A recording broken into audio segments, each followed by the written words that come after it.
Welcome to the channel guide pharma line. आज की इस वीडियो में हम बात करने वाले हैं डी फार्मा सेकेंड ईयर के subject hospital and clinical pharmacy का जो आपका एग्ज़ाम कंप्लीट हुआ है उसके बारे में।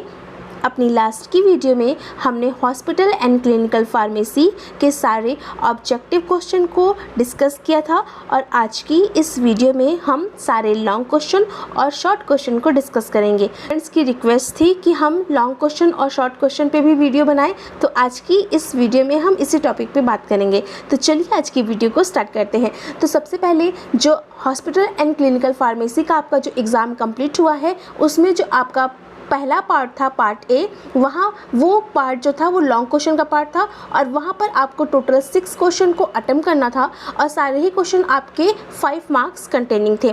तो यहाँ पर आपका जो पहला क्वेश्चन है वो है give the requirement and professional responsibilities of pharmacist in hospital. तो यहाँ पर आपको ये बताना है कि क्या रिक्वायरमेंट होती है किसी भी फार्मासिस्ट की, मतलब कि जो भी फार्मासिस्ट है उनकी क्या रिक्वायरमेंट है। इसके साथ ही साथ आपको उनकी प्रोफेशनल रिस्पॉन्सिबिलिटी बताना है कि अगर कोई भी फार्मासिस्ट हॉस्पिटल में काम कर रहा है तो उसकी क्या रिस्पॉन्सिबिलिटी है। तो देखिए, रिक्वायरमेंट की अगर हम बात करते हैं तो किसी भी फार्मासिस्ट को एज अ रजिस्टर्ड फार्मासिस्ट होने के लिए जो जो भी चीज़ें रिक्वायर्ड होती हैं वो सारी रिक्वायरमेंट में आ जाएगा कि उसने अपना डिग्री या फिर डिप्लोमा किया हो फार्मेसी में। इसके अलावा जो भी उसकी प्रोफेशनल रिक्वायरमेंट्स होती हैं फॉर द रजिस्टर्ड फार्मासिस्ट के लिए, वो रिक्वायरमेंट आपको यहाँ लिखनी थी।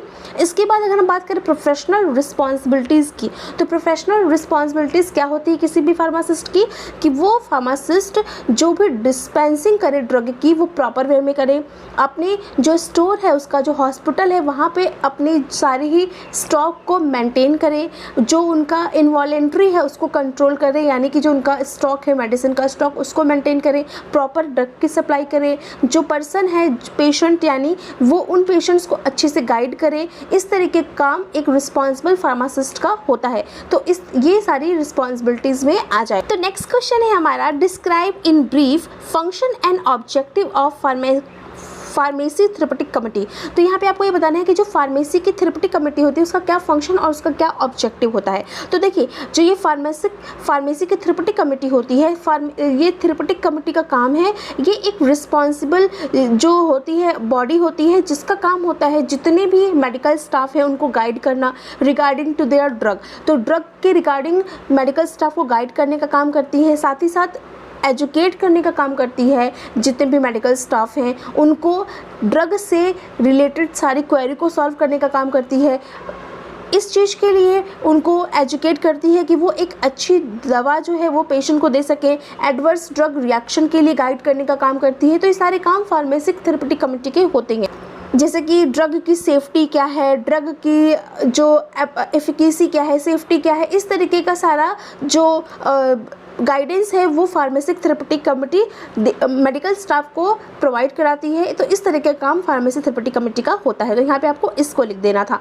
नेक्स्ट क्वेश्चन है give what is the inventory control, give importance of inventory control. तो यहाँ पे आपको ये लिखना है कि इन्वेंट्री कंट्रोल क्या होता है और इसकी क्या इंपॉर्टेंस है। तो देखिए, इन्वेंट्री कंट्रोल को ही हम स्टॉक कंट्रोल बोलते हैं। इन्वेंट्री कंट्रोल का मतलब क्या है, जो भी हॉस्पिटल के फार्मेसी में या फिर जो भी मेडिकल स्टोर में जो हमारे पास इन्वेंट्री यानी कि जो भी ड्रग है उसका हमें जो स्टॉक है उसको मेंटेन करना है। तो इन्वेंट्री कंट्रोल में आपको इसको लिख देना था। अगर हम इम्पोर्टेंस की बात करें तो अगर हमारे पास एप्रोप्रिएट स्टॉक होगा तो वो स्टॉक हमारे जो कस्टमर आएंगे उनको देने में हेल्प करेगा। इसके अलावा जब हम एप्रोप्रिएट स्टॉक रखेंगे तो वो स्टॉक हमेशा रनिंग फेज में रहेगा, डेड स्टॉक की कंडीशन डेवलप नहीं होगी। अगर आप इन्वेंट्री कंट्रोल करके चलते हैं तो आपके बिजनेस के लिए अच्छा होता है, मतलब पर्सन जो है जो भी पेशेंट कंप्लायंस है वो बढ़ती है। इन्वेंट्री कंट्रोल करके चलते हैं तो जो भी आपका सेटअप है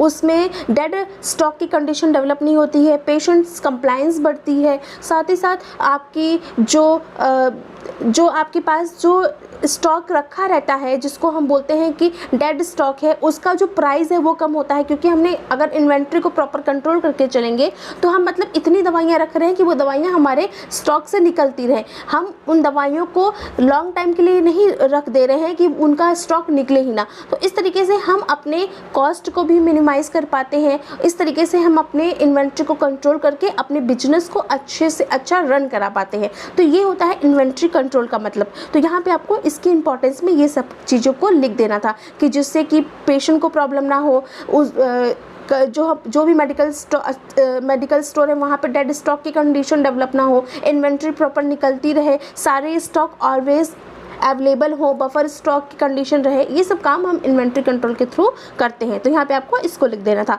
नेक्स्ट क्वेश्चन है describe the application of computer in hospital pharmacy practice. तो हॉस्पिटल फार्मेसी प्रैक्टिस में कंप्यूटर का क्या रोल है ये आपको लिखना है, क्या इसकी एप्लीकेशन है। तो सबसे पहले बिलिंग में, जब हम बिलिंग करते हैं पेशेंट्स की, तो आजकल आपने देखा होगा कि इलेक्ट्रॉनिक बिल निकलते हैं, तो उसमें होता है इन्वेंट्री को कंट्रोल करने में, क्योंकि आजकल जो कंप्यूटर की हेल्प से हम इन्वेंट्री को कंट्रोल करते हैं, वहाँ पे फीडिंग होती है चीज़ें, तो जैसे जैसे जो चीज़ जाती रहती है वो हमें पता चलती रहती है।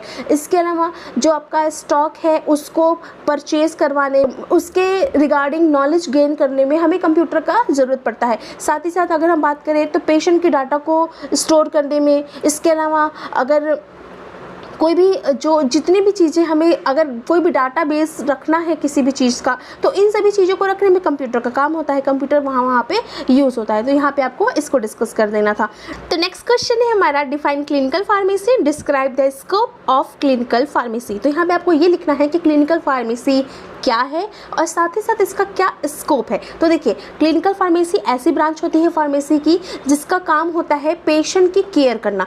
पेशेंट की इसका मेन ये ओरिएंटेड होती है पेशेंट केयर के लिए, और इसके लिए कि जो पेशेंट है उसको एक सेफ़ मेडिसिन मिले, उसकी केयर हो सके, उसकी सेफ्टी हो सके, इसके लिए क्लिनिकल फार्मेसी काम करती है। तो ये होता है डेफिनेशन। अगर हम बात करें स्कोप की, तो स्कोप में हम क्लिनिकल फार्मेसी से एक राइट ड्रग राइट अमाउंट में पेशेंट को प्रिस्क्राइब करते हैं। इसके अलावा हम पेशेंट की मॉनिटरिंग करते हैं। इसकी हेल्प से हम जो ड्रग इंट्रैक्शन है, कॉन्ट्राइंडिकेशन है, इसको अवॉइड करते हैं। तो यहाँ पे आपको इन चीज़ों को लिख देना था। इसके बाद नेक्स्ट क्वेश्चन है right about the medication history of the patient.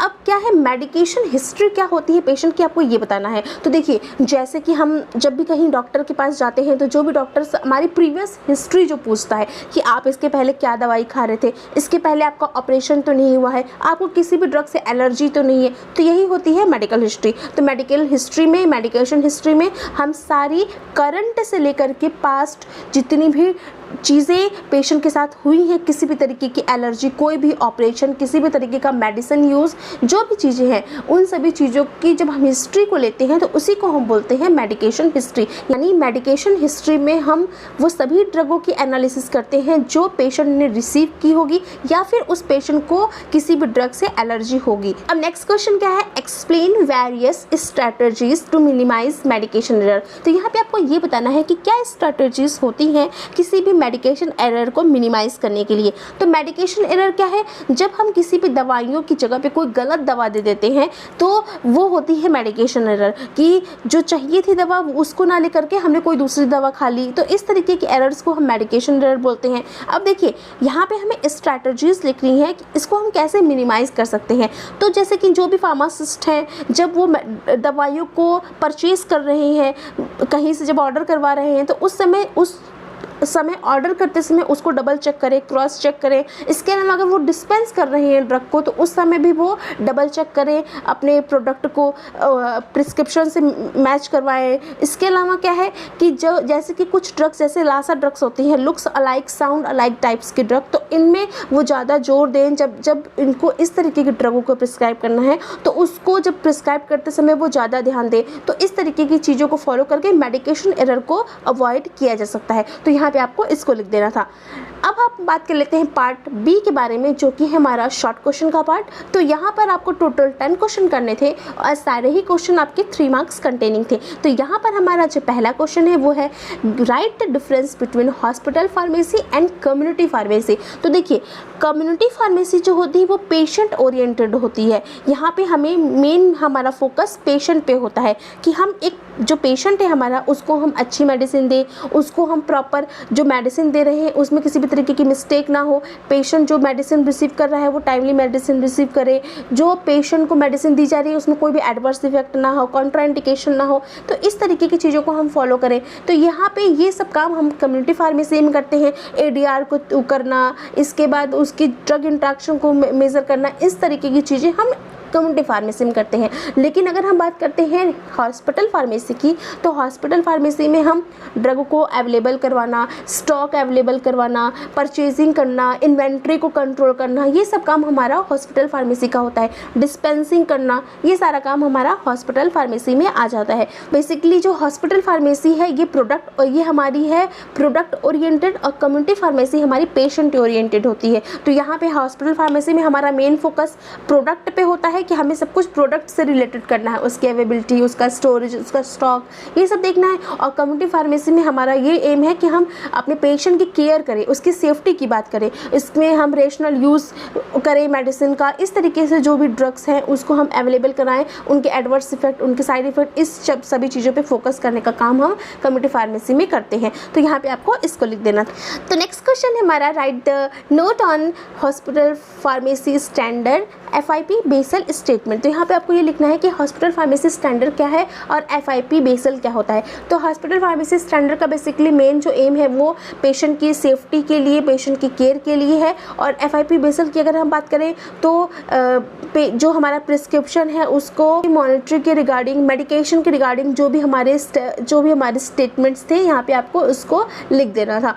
तो अब हम बात कर लेते हैं अपने नेक्स्ट क्वेश्चन के बारे में। तो नेक्स्ट क्वेश्चन हमारा give the role of the pharmacist in preventing the anti microbial resistance. तो यहाँ पे हमको ये बताना है कि कैसे कोई भी फार्मासिस्ट एंटी माइक्रोबियल रेजिस्टेंस को प्रिवेंट कर सकता है। तो क्योंकि फार्मासिस्ट ही वो पर्सन है जो कि ड्रग को डिस्ट्रीब्यूट कर रहा है, तो उस केस में जो भी पर्सन यूज़ कर रहे हैं एंटीबायोटिक्स, तो उनको वो गाइड कर सकता है, उनको एजुकेट कर सकता है, साथ ही साथ वो कोर्स जो कंप्लीट करने के लिए उनको एजुकेट कर सकता है। अननेसेसरी जो एंटीबायोटिक्स है उनके कंजम्पशन को कंट्रोल कर सकता है, साथ ही साथ जो एंटीबायोटिक्स सिलेक्शन में हेल्प कर सकता है। अगर कोई वायरल ड्रग है तो उस जगह पे एंटीबायोटिक्स का यूज़ ना किया जाए। इस तरीके से फार्मासिस्ट इस सभी चीज़ों को कंट्रोल करके प्रिवेंशन में हेल्प कर सकता है। नेक्स्ट क्वेश्चन है define high risk drug, what are the strategies used to reduce error using high risk drug. तो ये बताना है कि हाई रिस्क ड्रग क्या होती हैं और उनकी क्या स्ट्रेटजीज हैं अगर हम उनको एरर को रिड्यूस करना चाहते हैं। तो सबसे पहली चीज़,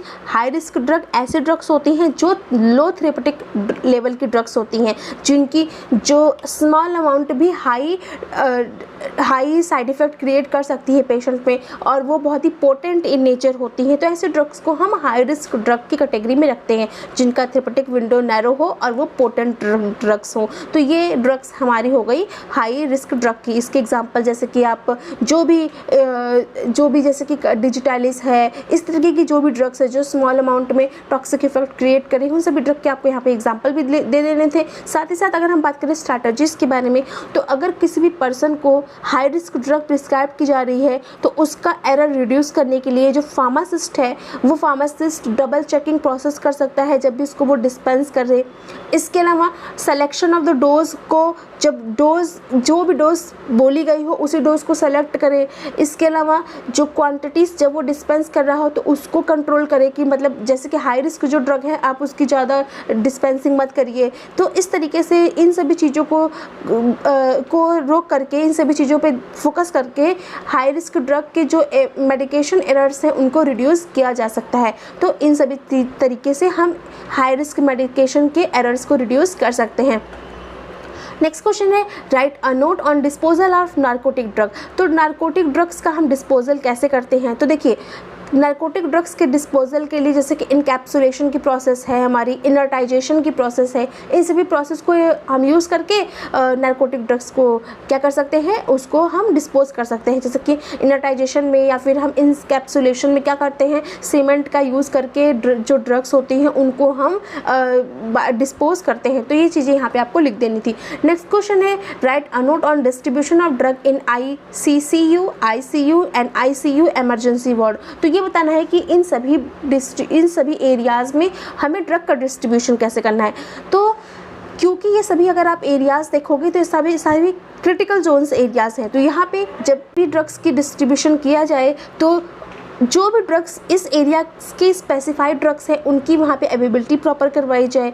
और उसके बाद जो ये एरियाज़ हैं वहाँ पे जो भी मतलब अगर हम बात करें इमरजेंसी एरिया की तो स्नेक बाइट, ये सब चीज़ें जैसे एक्सीडेंटल चीज़ें हो सकती हैं, तो इमरजेंसी वार्ड में उन सभी चीज़ों की अवेलेबिलिटी करवाई जाए। इसके अलावा जो स्टॉक है वो प्रॉपर रखा जाए। इसके अलावा अगर ICCU की बात करें तो कार्डियक जो ड्रग्स होती है उनको वहाँ पे अवेलेबल कराया जाए। तो इस तरीके से इन सभी एरियाज़ में हम ड्रग का डिस्ट्रीब्यूशन करें कि हमें एट द टाइम वो ड्रग प्रॉपर मिल पाए और अप्रोप्रिएट ड्रग मिल पाए। साथ ही साथ जो इनकी एक्सटर्नल कार्टन होते हैं इनको रिमूव किया जाता है, जिससे कि हम इमरजेंसी कंडीशन में हमें उन कार्टन्स को खोलने में अपना टाइम वेस्ट ना करना पड़े। तो इस तरीके की चीज़ें हम यहाँ पे करते हैं। तो यहाँ पे आपको इसको लिख देना था।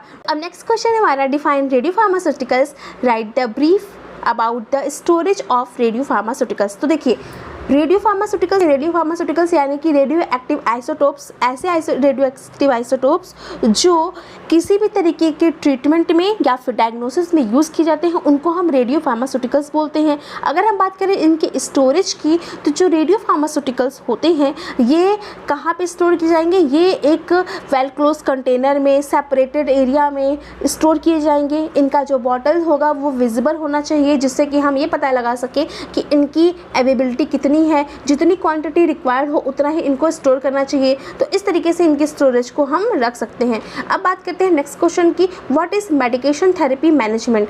तो यहाँ पे आपको ये बताना है कि मेडिकेशन थेरेपी मैनेजमेंट क्या होता है। तो मेडिकेशन थेरेपी मैनेजमेंट क्या होता है, यहाँ पे आपको इसको लिख देना है। तो मेडिकेशन थेरेपी मैनेजमेंट बेसिकली जो इंडिविजुअल पेशेंट्स होते हैं उन पे फोकस्ड होता है। तो इंडिविजुअल पेशेंट के मेडिकेशन पे उनका किस तरीके से जो थेरेपी चल रहा है उनके मैनेजमेंट पे इसका मेन फोकस होता है। तो यहाँ पे आपको इसको लिख देना था। हमारा है analyse the various test use to assess the renal function. तो यहाँ आपको ये बताना है कि रीनल फंक्शन को एनालाइज करने के लिए कौन कौन से टेस्ट यूज़ किए जाते हैं। तो देखिए पहले तो GFR को टेस्ट करने के लिए क्रिएटिनिन का टेस्ट, वाटर क्लियरेंस को चेक करते हैं, साथ ही साथ हम यूरिया की कंसंट्रेशन चेक करते हैं। इसके अलावा हम प्रोटीन के अमाउंट को चेक करते हैं। तो इन सभी चीज़ों को हम चेक करके अपने किडनी के फंक्शन को टेस्ट करते हैं। तो ये इन चीज़ों को यहाँ पे आपको एक्सप्लेन कर देना था।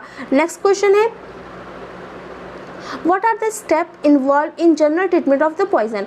अब जनरल ट्रीटमेंट ऑफ पॉइजन के लिए हम कौन कौन से स्टेप्स को इन्वॉल्व करते हैं। सबसे पहले हमें पॉइजन को आइडेंटिफाई करना चाहिए। इसके अलावा जो पॉइजन किसी भी पर्सन को जिसको भी पॉइजन हो गया है उसको हमें ट्रीटमेंट देना चाहिए, अप्रोप्रिएटेड ट्रीटमेंट देना चाहिए। एक्टिवेटेड चारकोल खिलाना चाहिए, अगर हमें नहीं पता है तो एक्टिवेटेड चारकोल को कंज्यूम करवाना चाहिए। रिगार्डिंग जो भी ड्रग्स हैं अगर उसके रिगार्डिंग हमें एंटीडोट पता है तो उसको यूज़ करना चाहिए। जो हमारे पास पॉइजन है उसको डाइल्यूट करवाने का काम करना चाहिए और उसको बॉडी से बाहर निकालने का काम करना चाहिए। तो इस तरीके से हम इन सभी चीज़ों को फॉलो करके जो जनरल ट्रीटमेंट होता है वो पॉइजन का करते हैं, यानी कि बॉडी से बाहर निकालना, इसके बाद वोमिटिंग इंड्यूस करवाना, इसके बाद एंटीडोट देना, ये सब काम हम पॉइजन के ट्रीटमेंट में करते हैं। तो यहाँ पे इसको करना चाहिए। अब हम बात कर लेते हैं अपने नेक्स्ट क्वेश्चन के बारे में। तो नेक्स्ट क्वेश्चन और लास्ट क्वेश्चन है हमारा, write the clinical significance of drug interaction. तो यहाँ पे आपको ये बताना है कि क्या ड्रग इंटरेक्शन का क्लिनिकल सिग्निफिकेंस होता है। तो देखिए जो भी ड्रग्स होती हैं क्लिनिकल सिग्निफिकेंस उनका क्या है, अगर वो ड्रग इंटरेक्ट करती हैं तो वो आपस में एक दूसरे के इफेक्ट को घटा या बढ़ा सकती हैं, साइड इफेक्ट क्रिएट कर सकती हैं, हार्मफुल इफेक्ट क्रिएट कर सकती हैं, एक दूसरे की एफिकेसी को चेंज कर सकती हैं और जो है उनका जो ड्रग का जो अमाउंट है उनके जो इफेक्ट आएगा उसको चेंज कर सकती हैं। तो इस तरीके से ये ड्रग क्लिनिकली इंटरेक्ट होकर के अब एक दूसरे के इफेक्ट को चेंज कर सकती हैं। तो यहाँ पे आपको इसको लिख देना था। तो इस तरीके से आपको इन सभी क्वेश्चन को अटेम्प्ट करना था। तो आई होप आज का ये वीडियो आप सभी को समझ में आया होगा। मिलते हैं नेक्स्ट वीडियो में किसी और टॉपिक के साथ। अगर आपको किसी भी टॉपिक पर वीडियो चाहिए तो कमेंट बॉक्स में लिखिए, हम उस पर वीडियो लाने की पूरी कोशिश करेंगे। मिलते हैं नेक्स्ट वीडियो में। Thank you.